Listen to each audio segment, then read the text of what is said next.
تیرے لیے مجھے ہنس ہنس کے بولنا ہوگا، میرے لیے تجھے زلفیں سنوارنا ہوں گی، تیری صدا سے تجھی کو تراشنا ہوگا، ہوا کی چاپ سے شکلیں ابھارنا ہوں گی۔ ابھی تو تیری طبیعت کو جیتنے کے لیے دل و نگاہ کی شرطیں بھی ہارنا ہوں گی، تیرے وصال کی خواہش کے تیز رنگوں سے تیرے فراق کی صبحیں نکھارنا ہوں گی۔ یہ شاعری، یہ کتابیں، یہ آیتیں، دل کی نشانیاں، یہ سبھی تجھ پہ وارنا ہوں گی۔ وہ شیدائی بھی کیا رہائی پاتا، وہ تو مکمل سکندر کے عشق میں بہت گہرا جا گرا تھا۔ ایک جرجری عبید ملک کا سارا وجود ہلا گئی، وہ فوراً سے لیٹے لیٹے اٹھ بیٹھا، اس کا سانس بند ہو رہا تھا۔ شرٹ کے باقی بٹن کھولتا وہ اس قید سے آزاد ہو کر اٹھ کھڑا ہوا، نیچے پہنی ویسٹ سے اس کی دودیا توانا بازو جھلک رہی تھی، اور پھر منظر ساخت ہو گئے، اس کی دائیں بازو پر کندھے کے قریب کچھ تھا۔ وہ فوراً سے پہلے ایک سخت ہاری نظر آئینے میں خود کو دیکھتا چینج کرنے واش روم میں گھس چکا تھا۔ آج میں سمن کی طرف جا رہی ہوں، چلو میں تمہیں بھی ڈراپ کر دیتی ہوں، ویسے عبید کو تمہیں لینے آنا چاہیے تھا۔ سکندر کچھ دیر پہلے ہی آفس کے لیے نکلے تھے، جبکہ اب ماہم، روحی اور مکمل ناشتہ کر رہی تھی۔ روحی بھی بس ریڈی ہو چکی تھی، مکمل تو آج اپنے پرانے ٹراؤزر اور شرٹ کے حلیے میں لوٹ آئی تھی اور منہ پہ واپسی کے ذکر سے ہی بیزارگی پھیل آئی تھی۔ شکر ہے کسی کو اس میں بھی کوئی برائی دکھائی دی، یہی تو آنا چاہیے تھا، پر نہیں آئے۔ اب آپ سب مل کر ان کی کلاس لیں، سب مجھے ہی سمجھانے پر لگے ہوتے ہو، داماد نہ ہو گیا پرستان کا شہزادہ پرفیکٹ ہو گیا۔ مکمل نے دانت پیستے اس قدر دل جلے انداز میں دہائی دی کہ ماہم اور روحی دونوں کی ہنسی نکل آئی تھی، اور ان کو ہنستا دیکھ کر محترمہ دونوں کو غصے کی گوری عطا کر چکی تھیں۔ ہاں ہاں مکمل، تم سدھر جاؤ لڑکی، ایک تو اس بیچارے کے حوصلے کی داد بنتی ہے کہ اس نے تم جیسی آفت کو سنبھالا ہے، اوپر سے ہم اس کی کلاس بھی لیں۔ جی نہیں، ایسا خواب میں بھی نہیں ہوگا۔ ماہم کی خوشی اور شرارت تو مکمل کے جلدے پر اچھا نمک مرچ چھڑک گئی تھی۔ روحی بھی دھیمی شرارت لیے مکمل کا تپا چہرہ دیکھے مسکرا رہی تھی۔ آپ سب نہ بہت برے ہو، مجھ معصوم کو مفت کا پھنسا دیا۔ رونی صورت سے بڑا ہی زخمی شکوہ درآمد ہوا تھا۔ وہ دونوں ابھی تک مسکرا رہی تھیں۔ پھنسایا نہیں ہے، تمہارا بھلا کیا ہے، اب جا کر ریڈی ہو جاؤ اور انسانی روپ میں آ جاؤ۔ عبید اگر آ گیا تو تمہیں ایسے دیکھ کر کیا سوچے گا کہ سلجھی بیوی ایسا جنگلی روپ بھی رکھتی ہے؟ اور خبردار، جو تم نے عبید سے کبھی تو تم کی ٹون میں بات کی، میرا بچہ، ادب اور تمیز رکھنا، اس طرح شوہر کے دل میں بیوی کے لیے محبت بڑھتی ہے۔ اٹھ جاؤ میرا بچہ۔ ماہم بھی اب لاڈ کیے ذرا پیارے لہجے میں لوٹتے اس کے قریب آئیں، اور اس پھولی منہ والی مکمل کو خود سے لگائے ہنسی، اور اس کا تو دل اس عبید نامی ٹارچر کا صفایا کرنے کا کیا تھا۔ وہ کہہ تو آئی تھی کہ اسے مت بھیجیے، مگر مہرین نے کہا تھا کہ وہ عبید کی صبح بھیج دیں گی۔ شوہر نہ ہو گیا پیر صاحب ہو گئے، جن کا اداب نہ کرنے پر آہ لگ سکتی ہے۔ پگلی اور جھلی مکمل کا تو ہر جواب ہی لاجواب تھا۔ ماہم تو ہنستی ہوئی کچن کی سمت چلی گئی تھیں، اور اب آپ بھی میری بے بسی پر اب ہنس رہی ہیں نا؟ Note fair. معصومیت اور دکھ کا سمندر آنکھوں اور چہرے پر لائے وہ روحی کو دیکھے اداس ہوئی۔ پگلی، تمہاری خوش قسمتی پر مسکرا رہی ہوں۔ تمہیں پتہ ہے جو تم اس بیچارے عبید کے ساتھ کر چکی ہو نا، اس کے بعد کوئی مرد مڑ کر بھی نہ دیکھتا، سوائے اس مرد کے جس کے دل میں آپ کے لیے محبت ہو۔ مجھے لگتا ہے وہ تمہارا اسیر ہے۔ خدا کے لیے اب مزید کوئی بے وقوفی نہ کر دینا مکمل میری جان۔ اگر وہ آئے تو بہت پیار سے اس کے ساتھ جانا، نہ بھی آیا تو تم خود چلی جانا۔ اور ہاں، آج سوری کرنا مت بھولنا۔ ایک کی نصیحتیں ختم تو دوسری اماں جان کی شروع۔ منہ لٹکائے وہ اس ایک ستم پر نالاں سی لگی، مگر یہ اسیر والی بات پر مکمل سکندر کے دل کی کوئی رگ تو ضرور پھڑکی تھی۔ دل کے کسی گہرے گوشے سے آمین کی صدائیں بھی بلند ہوتی محسوس ہوئی تھیں۔ جو حکم مجھے ہی جھکانے پر تلے ہو سب، کسی دن میں نے سب سے دور بھاگ جانا ہے، پھر کسی کو نہیں ملوں گی، پھر سب اسی عبید کو گودی میں اٹھائیے گا۔ مجھے بہت جیلس فیل ہوتا کہ یہاں مجھ سے زیادہ اسے اہمیت مل رہی ہے، تو اصل بات آخر برے منہ کے زاویے کے ساتھ زبان پر آ ہی گئی تھی۔ روحی بھی منہ پر ہاتھ دھرے ہنسی۔ اف میرا بچہ، میری جان، ادھر دیکھو۔ روحی تو ہنستی ہوئی اٹھ کر اس کے قریب آئی اور اس پگلی کا چہرہ تھامے ایک بار پھر ہنس پڑی۔ مکمل نچلا ہونٹ باہر نکالے کاکی چنی والی پوز دیے انتہا کی معصوم لگی تھی۔ وہ ہمیں صرف تمہاری وجہ سے ہی تو عزیز ہوا ہے، یعنی اس بات کو سمجھو کہ تم ہمیں ابھی بھی ویسی ہی عزیز ہو۔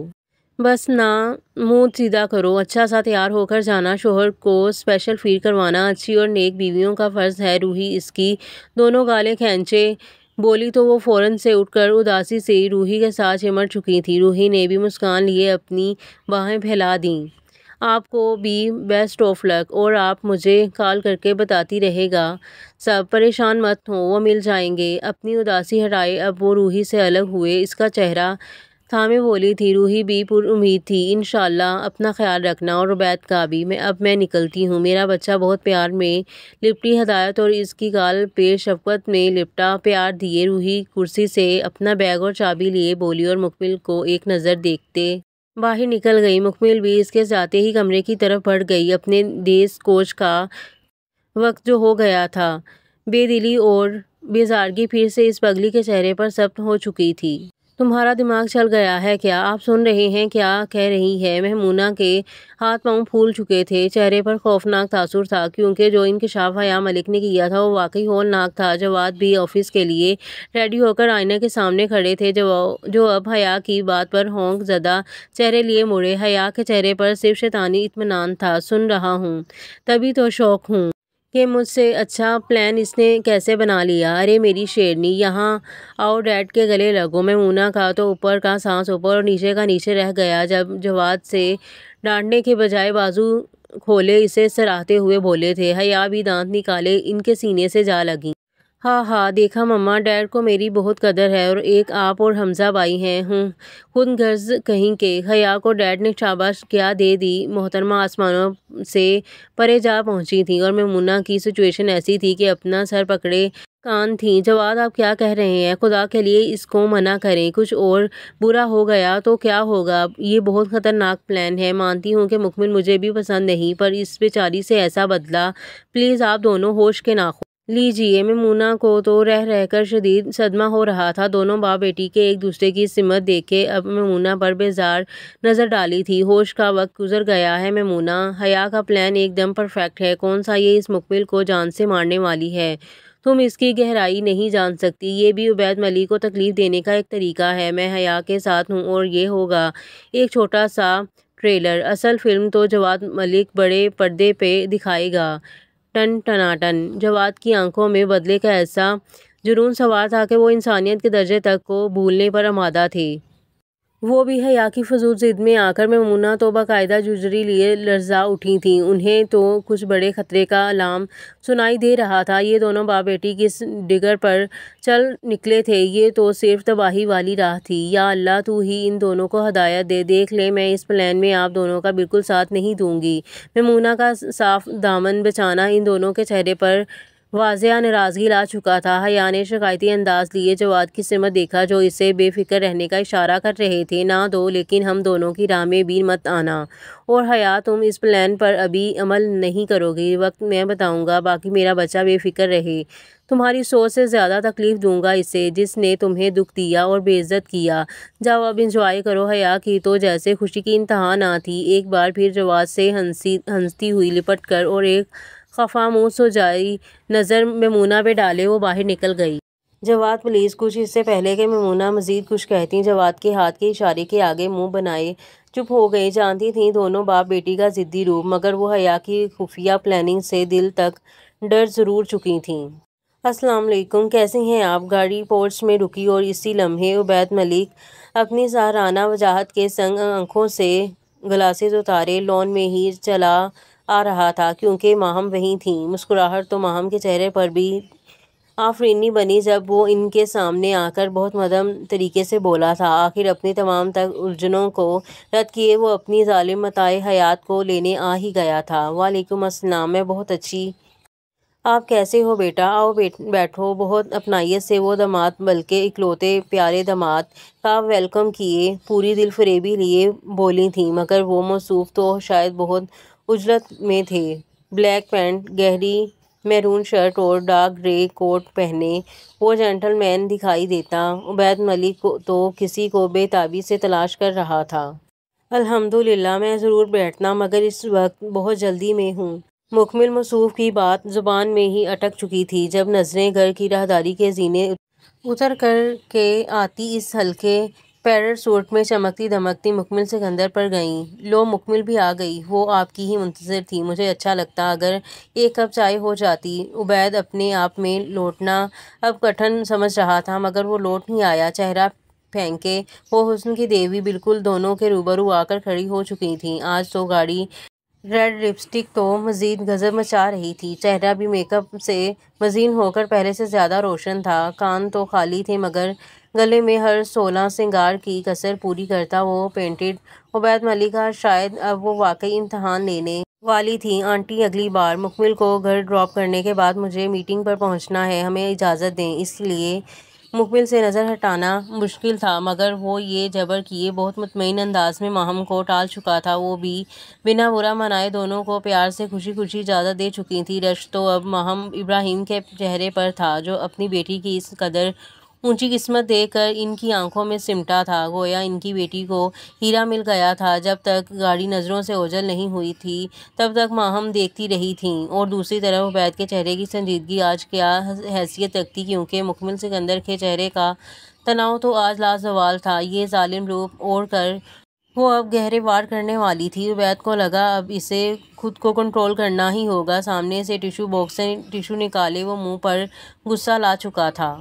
یہ منہ پر جو لگایا ہے اسے صاف کرو۔ ٹشو کمال کی بے مروتی سے وہ اسے تھمائے حکم کر رہا تھا۔ مکمل کو تو پہلے لگا اس نے کچھ غلط سن لیا مگر جب لگا کہ یہی کہا ہے تو آنکھیں نکالے وہ ہونک زدہ سی اس مفت کے حکیم پر سختی سے نظر گاڑ چکی تھی۔ آپ کی غلام نہیں ہوں میں، نہیں صاف کروں گی۔ مکمل صاحبہ تو لگتا ہے واقعی شیرنی ورژن انسٹال کر کے لوٹی تھیں مگر عبید کی خونخوار نظر ایک لمحے میں بیچاری کا سارا غرور بٹھا چکی تھی۔ آج کے بعد میں اسے تمہارے منہ پر مت دیکھوں، مجھے سختی پر مجبور مت کرنا۔ مکمل ریموو اٹ فاسٹ۔ وہ اپنا کیا عہد پھر سے بھلا رہا تھا جس پر مکمل کو شدید صدمہ ہوا۔ نہ چاہتے ہوئے بھی وہ ٹشو اٹھائے ایک کھا جانے والی وحشی نظر عبید پر ڈالتی اپنی ریڈ لپسٹک مٹانے لگ چکی تھی مگر وہ کسی اچھی کمپنی کی تھی جو مٹ کر بھی مٹی معلوم نہیں ہو رہی تھی یا محترمہ نے لگائی ہی مل مل کر تھی۔ آخر روحی نے سجنے سنورنے کی ہدایت جو کی تھی۔ عبید کو پھر سے غضب چڑھ چکا تھا۔ جس طرح نادیدوں جیسی لگائی تھی ویسے ہی صاف کرو رگڑ رگڑ کر فوراً۔ اس حکم پر تو مکمل اس کا سر ہی کچل دیتی۔ شروع ہو گئے تھے اس جلاد کے ظلم۔ بیچاری مکمل، کیا اپنے ہونٹ پھوڑ لوں؟ اب نہیں ہٹ رہی، مزید منہ دھلے گا تب ہی اترے گی۔ آپ کو میرے ہر کام سے تکلیف کیوں ہے؟ آپ نے کہا تھا آپ مجھے کچھ نہیں کہیں گے۔ منہ بسوڑے وہ ساری کی ساری شکایت لیے دکھی ہو کر بولی تھی۔ عبید نے غصہ ہٹائے اب ایک دھیمی نظر اس بدحواس ہو کر ہونٹ رگڑتی مکمل پر ڈالی تو مسکرا دیا مگر فوراً مسکان ضبط کیے اپنے ایک ہاتھ سے اس کے مشین کی طرح چلتے ہاتھ کو گرفت میں لیے ظالم سا رخ پھیر چکا تھا۔ میں تمہیں کچھ نہیں کہوں گا لیکن تمہیں اس بات کی اجازت بھی نہیں دوں گا کہ تم میرے ہوش اڑانے کے اسباب بناؤ۔ ہوپ سو کہ تمہاری عقل میں یہ بات سما گئی ہوگی۔ مکمل نے محسوس کیا کہ وہ اس کا ہاتھ بہت محبت اور شدت سے پکڑے کہہ رہا ہے اور پھر وہ اپنے ہاتھ کی انگلیاں مکمل کے ہاتھ کی انگلیوں میں پھنسائے۔ مکمل کا دل بھی روک چکا تھا۔ نظریں یوں تھیں کہ مکمل کے اندر تک ان کی میٹھی چبھن اتر رہی تھی۔ ظالم اپنے وار تو جاری رکھے ہوئے تھا۔ اسے کون کہہ سکتا تھا کہ مکمل سکندر کے ہوش بھی مت اڑاؤ۔ کس کی اتنی مجال؟ آپ مجھے میرے شوق پورے کرنے سے نہیں روک سکتے؟ کیا میں اپنی مرضی سے سانس بھی نہیں لے سکتی؟ اپنا یہ جاگیردارانہ لہجہ بھی بدل لیں۔ وہ ہاتھ چھڑوانا چاہتی تھی مگر وہ اسے اس کی اجازت ابھی نہیں دے رہا تھا۔ کتنی ہی دیر مکمل کا ہاتھ اس ظالم کی قید میں جکڑ رہا تھا، اتنی دیر کہ سارا راستہ بھی کٹ گیا مگر گرفت کی مخمور طلسم زدہ چاشنی کم نہ ہوئی۔ مکمل کو لگا کہ صرف ہاتھ ہی نہیں وہ پوری کی پوری عبید ملک کی گرفت میں ہے۔ ہاتھ پکڑنے کا انداز ہی مکمل کے ہوش اڑا رہا تھا تو پھر باقی کا تو سوچ کر ہی مکمل لرزا اٹھی تھی۔ وہ اس کا سوال بہت بری طرح اگنور کیے بس اس کے اس لمس میں غرق تھا گداز گرفت مگر عبید کو اچھے سے معلوم تھا کہ وہ اس کے ہاتھ سے اپنے ہاتھ کی گرفت ہٹانے کو بے قرار ہے مگر حقیقت میں نہیں تھی۔ اب اس سے زیادہ عبید ملک نہیں بدل سکتا۔ تم کو جتنی رعایت ملنی تھی وہ مل چکی ہے۔ مجھے جتنا بے چین کرو گی تمہارے نقصان کا اتنا خطرہ ہے۔ گھر جاتے ہی اپنا چہرہ اچھے سے کلین کر لینا۔ جاؤ اب۔ اپنی بات کہہ کر وہ گاڑی روکے اس کی طرف رخ کیے، باقاعدہ اس کی آنکھوں میں جھانکے ہدایت دے رہا تھا، اور وہ تو اس انوکھے عجوبے بندے پر حیرت زدہ تھی۔ ہاتھ کی گرفت ابھی تک ویسی ہی تھی۔ ہاتھ چھوڑیں گے تو جاؤں گی نا، یا یہ بھی توڑنے کا ارادہ ہے آپ کا؟ عبید کو لگا بس اب وہ پھر سے اس پر مہربان ہونے والا تھا۔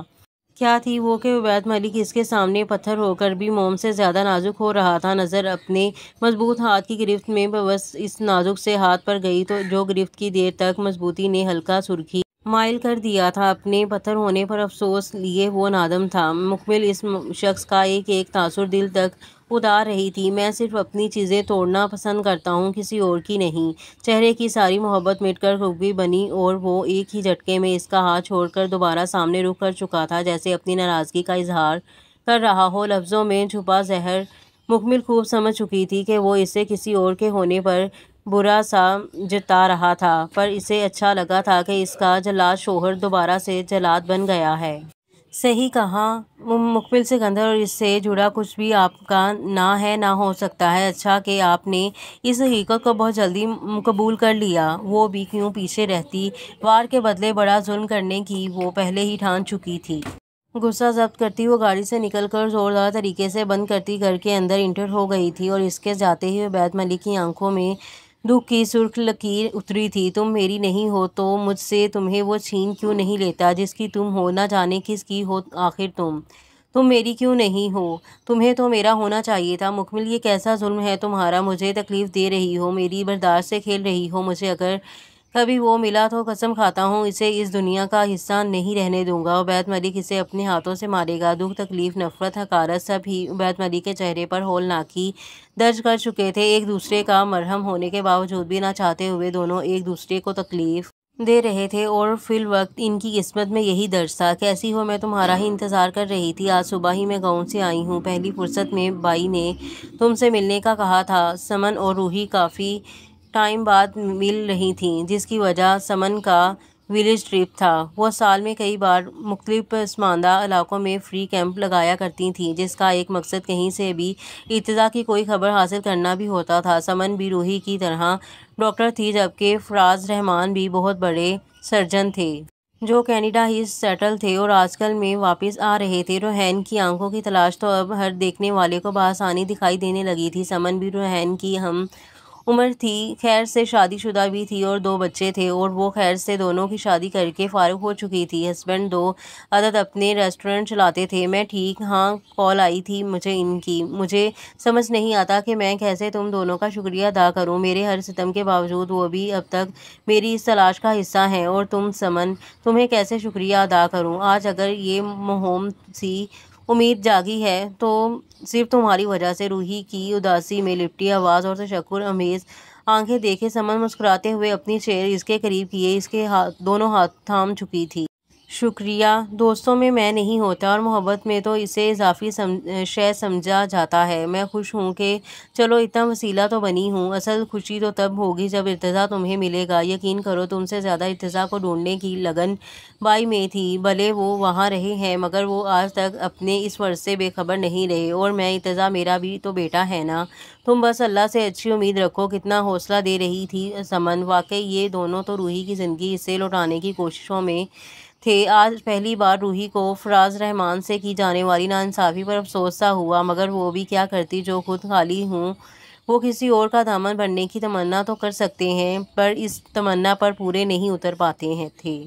ہاں، امید ہی ہے جس نے میرا سانس آج تک بحال رکھا ہے سمن۔ روحی کا نرم جھکا بوجھل چہرہ دیکھے اب سمن کا دل بھی دکھی سا ہوا تھا۔ آج تک وہ روحی کی تکلیف اور خود سے کی جنگ دیکھتی آ رہی تھی، اپنے بھائی کی محبت کی گواہ تھی۔ کیسے اس شخص نے اپنی ساری خوب و روح جوانی روحین کے انکار پر واری تھی۔ انشاءاللہ سب اچھا ہوگا۔ اب کام کی بات کی طرف آتے ہیں۔ کل 10 بجے ہم گاؤں کے لیے نکل جائیں گے۔ بہت مشکل ہے سے کل کا ٹائم ملا ہے۔ دراصل آج کل اس یتیم خانے میں تعمیراتی کام شروع ہیں تو وہ لوگ تمام کام پینڈنگ کر چکے ہیں۔ یہ تو بھائی نے اسپیشل ان کی انتظامیہ سے اجازت لی تھی، یہ کہہ کر کہ معاملہ تھوڑا ارجنٹ ہے، تبھی وہ لوگ ٹائم دینے پر مان گئے۔ تم آدھا گھنٹہ پہلے آ جانا، بھائی کہہ رہے تھے۔ وہ پہنچنے کی پوری کوشش کریں گے، نہ بھی پہنچ پائے تو وہ باقی آتے ہی تم سے ملیں گے۔ سمن اب اسے ساری تفصیلات سے آگاہ کیے بولی تھی۔ روحی کے چہرے پر زخمی سی لہر ابھی تک تنی تھی، ایک خوف سا بھی اس نازک چہرے کی اداسی کا حصہ معلوم ہو رہا تھا۔ ٹھیک ہے سمن، وہ مل جائیں گے نا؟